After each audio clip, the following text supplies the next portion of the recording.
अमित भैया। अबे यार अभी 2-3 बिजनेस वीक लगेंगे मुझे तेरे इस ब्रेकअप से उभरने में। जा यार, तुझे बाद में कंधा दूंगा। जा। अरे अमित भैया, ये सब का टाइम नहीं है, जल्दी अपनी बाइक की चाबी लेकर नीचे आओ।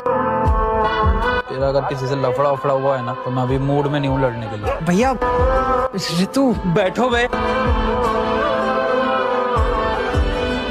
ऋतु,